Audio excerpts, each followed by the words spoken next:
Okay, now I've assumed bit synchronization here. So that's an assumption that I don't want to use anymore, because this is basically what it means. If I'm transmitting user 1 and user 2, basically it means all the bits line up. So there's a bit, and so on. And if these are individual users in a digital communication system, I don't want to enforce the fact that they all have to start transmitting at the same time. I want them to basically be able to come along and transmit whenever they like. In other words, I want this. So there's a bit for user 1, and here's a bit for user 2, or a couple of bits for user 2. In other words, they're going to overlap. So that complicates my expression over here.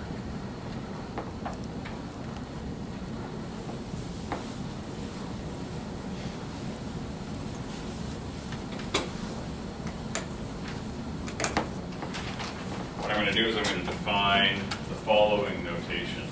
So for the second user, here's the spreading sequence. And I'm going to define the following notation. In the subscript, a right arrow. Okay. I'm going to say this is equal to, so S2 is equal to this. S2, 1, S2, 2, S2, 3, and so on, up to S2 and B. So this notation, I'm going to say this is equal to S2, K plus 1, S2, K plus 2, S2, K plus 3, and so on up to S2 and B, followed immediately by S2, 1, S2, 2, and so on up to SK.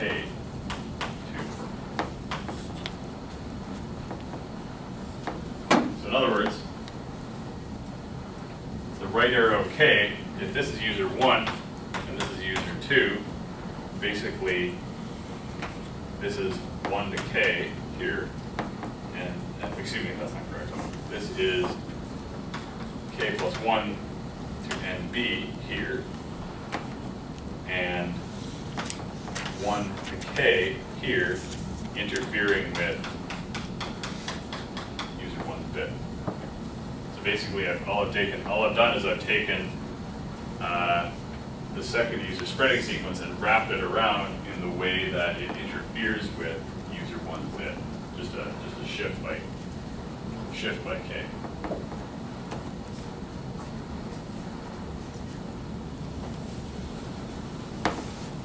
So there's a term called cross correlation. Or actually, this is called the circular cross correlation.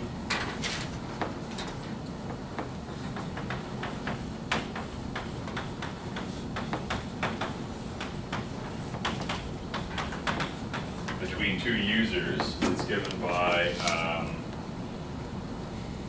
let's call it C12 for the cross correlation between users 1 and 2, with a delay of K. And that would basically be equal to user 1's bit, user 1's spreading sequence, dot this K shifted S2.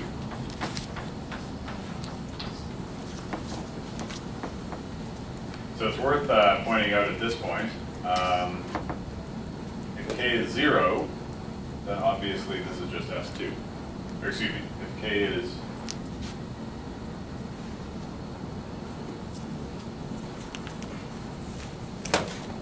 let's define S right arrow 0 of 2 is equal to S of 2.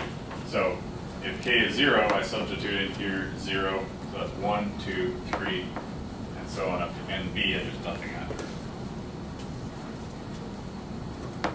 So the cross correlation at 0 is what we saw last time. So if I substitute in 0, basically that's the dot product between S1 and S2, and that's the interference you get when they're bit synchronized like this. So that's what led up discussion last time about multi-user detection. Now, the problem is we can't directly use this because user 2 will be sending, so in this case, in the bit synchronized case, it was fine. So if this is 0, then I have the two spreading sequences overlap exactly, whereas this is multiplied by alpha 1 and multiplied by alpha 2, and basically these are constants that I can take out of the dot product. Down here, the interference, there are two different bits going on here. So user 2 is sending a bit here. Let's call it alpha 2. What's the notation here? Alpha 2 minus, let's say, for the early bit that's just finishing as user 1's bit is being sent. And let's call this alpha 2 plus.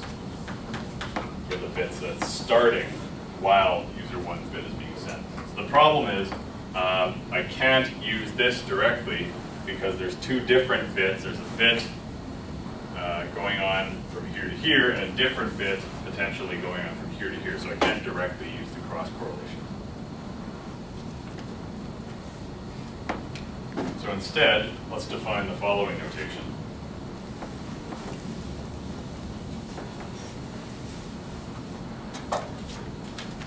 So it'll be based on this, but it'll be S, right arrow, K. So this notation is awkward. Let's call this the bit sent here, let's call it B1. Let's call the bit sent here B2, where these are both in plus 1, minus 1.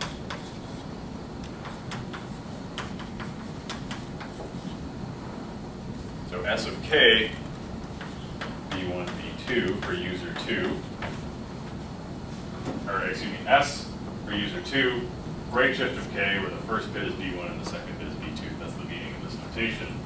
And that's equal to B1 SK plus 1 to B1 SK plus 2, 2, and so on. So we multiply all these guys by B1 up to B1 S and B of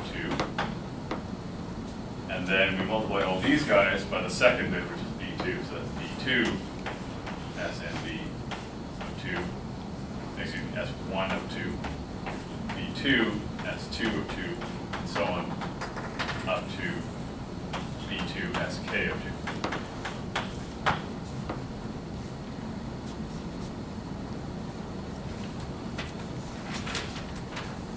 So now we can come back to our analysis. So we say why, so this would even be necessary in the multi-user detection case. It's just that we chose to simplify it by assuming that the bits are synchronous. But now I choose to abandon that assumption. So what I'm going to do is I'm going to say my received signal from user 1's perspective. So I'm interested in user 1's signal. So what I want to do is I want to synchronize to user 1. So the vector of user 1's signal is equal to the bit sent by user 1 times user 1's spreading sequence plus this. So there's going to be an offset of k bits between user 1 and user 2. And user 2 is going to be sending a bit in the first interval and a different bit in the second interval. So basically this term represents the overlap of user 2 with user 1.